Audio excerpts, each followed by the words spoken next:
যে ছেলেটা ঝমঝমিয়ে নেমে আসা বৃষ্টিতে শনিয়ে ছুটে যাওয়া রিকশার পিছনে পাই পাই করে টানা আধ ঘন্টা দৌড়েছিল একটি সুন্দরী মেয়ের বাড়ি চিনতে, সে ছেলেটি চাইলেই ভালো স্প্রিন্টার বা লং ডিস্টেন্স রানার হতে পারত।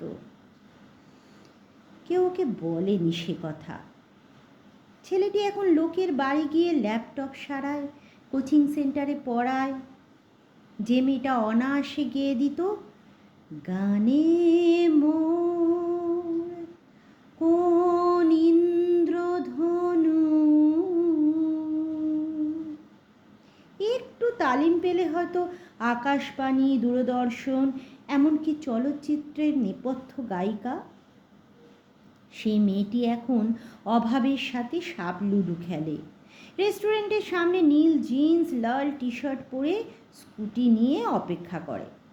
অর্ডার পেলে কত এলেবেলের বাড়িতে খাবার পৌঁছে দেয় রাত্রি 9টায় 10টায়। অনেকক্ষণ স্থির দাঁড়িয়ে থেকে বড় একখণ্ড কালো মেঘ এক দমকা হাওয়ায় পূব থেকে পশ্চিমে চলে গেল। স্বাদ ছিল গরমে হাঁসফাঁস ছোট্ট মেয়েটার বাড়ির ওপর বৃষ্টি হবে। একটা বড় গাছ তার ডালপালা বাড়িয়ে ছুঁয়ে দিলেই ও বৃষ্টি হতো।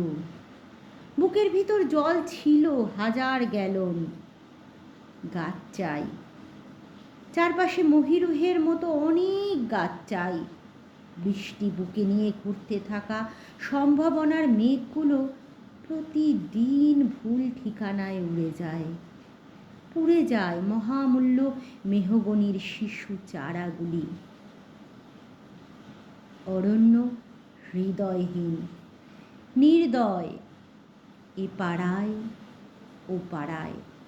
আবৃত্তি করলাম কবি প্রদীপ সরকারের ভালো আছো তো, মহিরুহ চাই।